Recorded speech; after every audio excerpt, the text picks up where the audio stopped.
marketing po?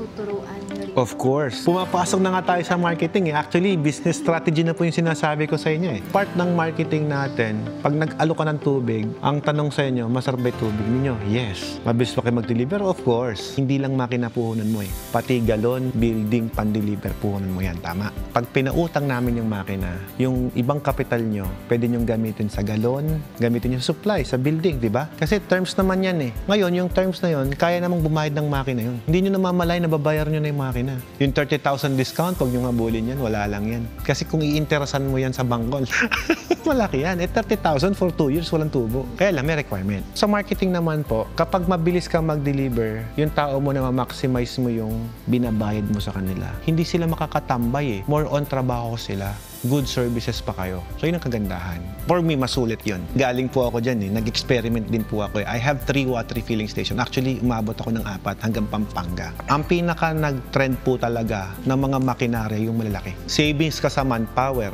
savings ka sa electric, savings ka sa fast delivery. Yun ang minamarket mo dito Kung may water station na dyan na nakatayo, pag nilagyan mo ng malaki yan, may advantage ka Balik tayo sa 6. Ang mga nag-branch out po sa amin, ito pong approach Probinsya naman kami, bago pa lang naman kami sa tubig. Yung malit mo nang bibili namin. After 1 year, 2 years, hindi na nagbabranch yun. Pero yung ganito ang nangyari. Bago pa lang po kami, Sir Altrel, ano po pinakamaganda? Yung 9. After 6 months, nag-branch na agad. Di ba, lovely? Di ba, Ate Eden? Di sa kumahanap ako ng kakampi, pero yun ang common na scenario dito.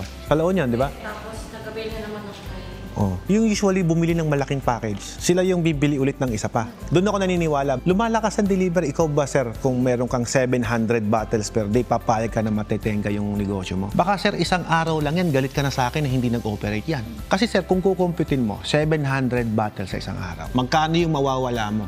Kung 30 pesos ang tubig mo, multiply by 700, that is 21,000 pesos. Nagsara ka ng isang araw. Papayag ka? Pag umaabot na kayo ng 300 container, ang sinasabi ko agad, sir, ma'am, dapat may isa ka pang makina. Pag nasira yung makina ko, dapat may backup ka. Pero ma'am, sir, yung 300 container mo daily, multiply mo sa 30, that will be 9,000 pesos sa isang araw. I-multiply mo sa 26 days, sa isang buwan, that's 234,000. Isang machine ulit yun. Kumbaga, basic na sa'yo yun. Kahit sige, divided by 2 mo na lang kasi meron kang expenses, that's still 117,000 pesos. Ang customer namin dito, to be honest, minimum sila, nag-average sila ng 200 to 300 container. Average na customer namin yan. Mahina pa yun. Kasi may mga client kami umabot ng 1-2 May client tayo sa Baguio, right? 1-2 every day. 3 na makina niya sa akin. 3 na machine nun sa akin. Pag nasira, 2 pagagana. Sa legacy ng tubig ko po, ang pinakainabot ko po talaga, 700 bottles daily ako. Tsaka kagandahan po sa lugar ninyo, San Manuel kayo, Pusurubio kayo, may mga water station association na po dyan. Hindi na po pwedeng bumaba ang presyo ng tubig dyan. 2025, nagtaas na po sila. 30 pesos na po per bote. Bawal na bumaba. Tsaka mas may kay kayo magtaas ng presyo. Ay, ganda ng makina ko. Tapos bargain. Ano ba naman yan?